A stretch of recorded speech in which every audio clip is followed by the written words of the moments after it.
Parallel feet, pelvis width apart. And we're going to start with hip flexion, which is a standing forward fold. Use your hands as much or as little as you need to. If turning yourself upside down doesn't feel great, just don't do it. You could just come halfway forward. We're going to go chin, shoulders, mid back, low back, hip hinge, maybe soft knees, maybe straight legs, whatever makes more sense for you. Hold as far forward as you can.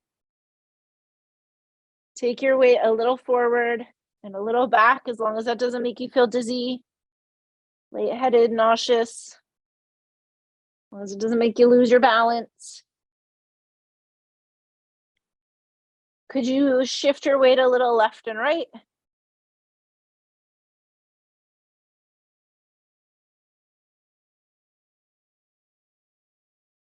Come back through center.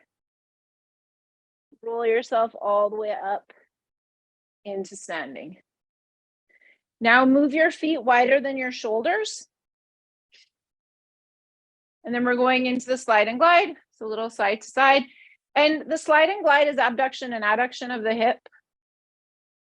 Just done in a different orientation of gravity. Notice how your outer leg feels. Notice how your inner leg feels. You got one side that's a little tighter than the other. You can always go lean in on, or maybe like you notice everything feels really symmetrical now. This one doesn't feel too bad one side to the other. And then instead of side to side, draw a circle. Biggest circle you can draw.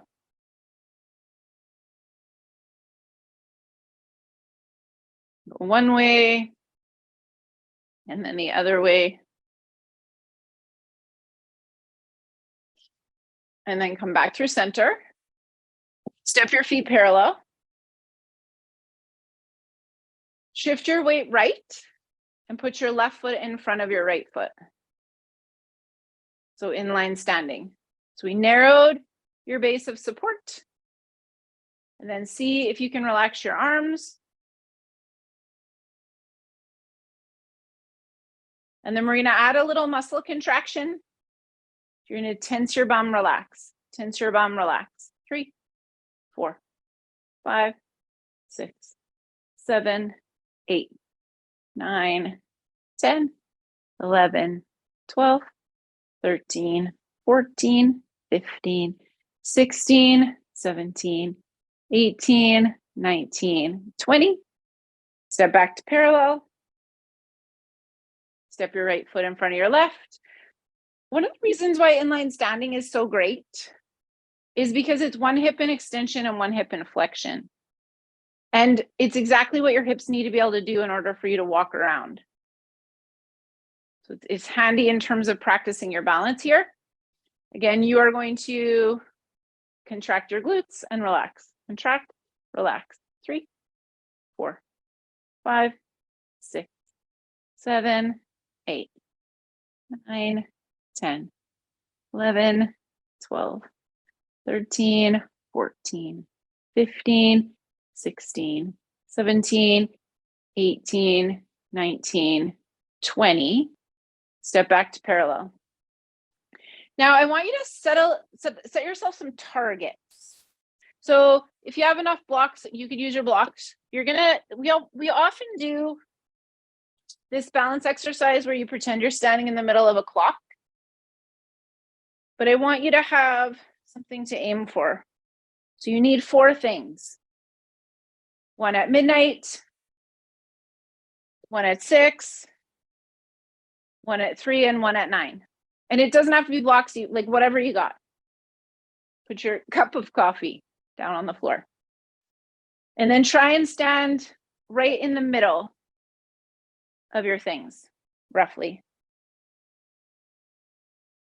Now, take one foot off the floor. I'm going to start taking my left foot off the floor, but and I do that because my right hip, my balance is better with my right leg. So you'd always want to start on the side that feels a little easier. And then you are going to try and touch your object. So if it's too far away, adjust, but also don't make it too close. Like you have to reach for it. Has to feel a little challenging.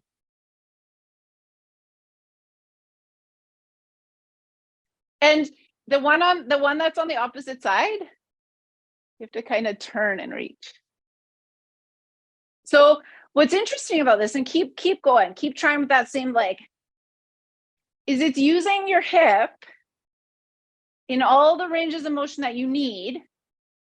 It's forcing you to balance, and it's a challenge.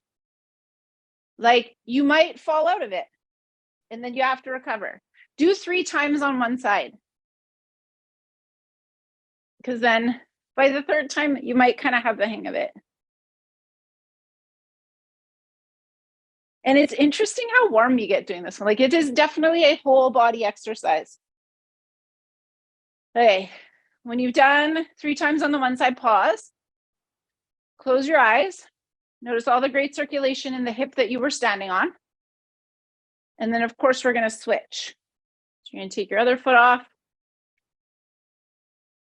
In the osteoporosis course I took, they kind of recommend like trying to challenge your balance for about 5 minutes every day, which we often do in class. My left side's so much harder than my right side. It's not as stable.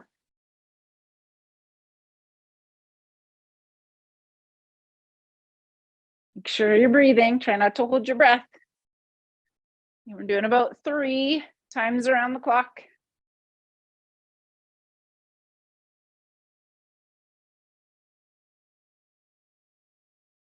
And if you notice one side's significantly harder, you might do that one more time. So your harder side, try one more time.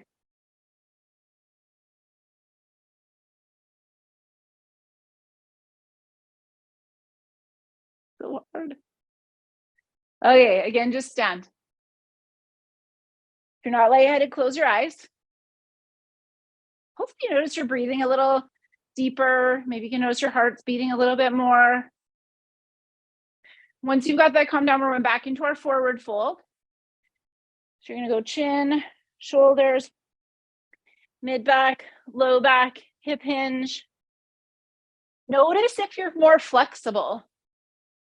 Easier to keep your knees straight. Maybe your back feels different. That wouldn't be weird. Take one more breath. Roll yourself back up. Move your feet wider than your shoulders. Go into your slide and glide. So that little side to side. You might notice that your hips feel a little tighter in this one, second time around, because balance uses the muscles on the inner and the outer hip. Draw a circle. One way. And then the other way. Come back, feet parallel. Stand up tall. Shift your weight right, put your left foot in front. So we might notice inline standing a little bit easier because it's a slightly less complicated balance than what we were doing before. If you feel really balanced, see if you could close your eyes. Close your eyes, glute contractions.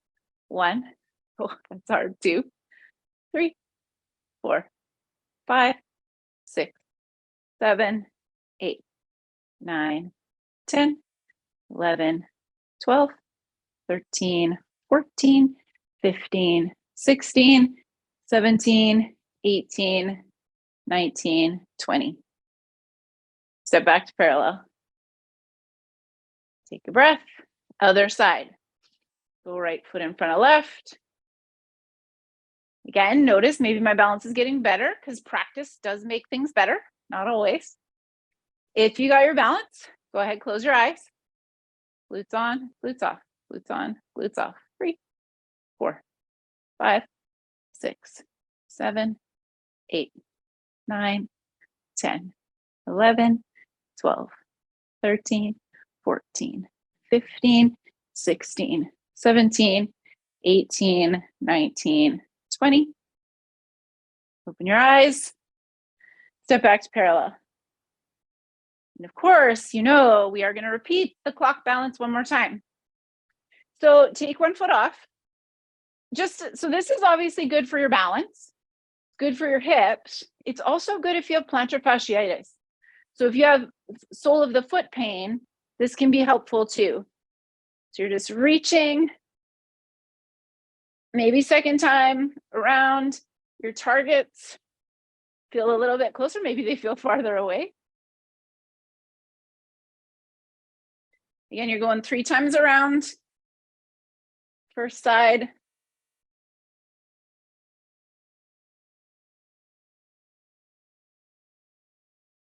Sure you're breathing.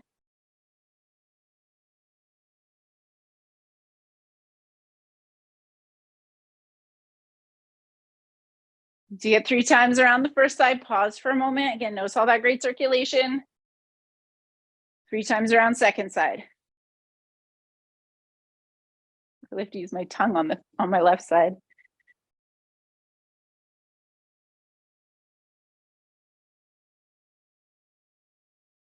And remember, it's okay to fall and recover. It's tricky though, that catching yourself movement feels a little scary. Can be hard. And 3 times around.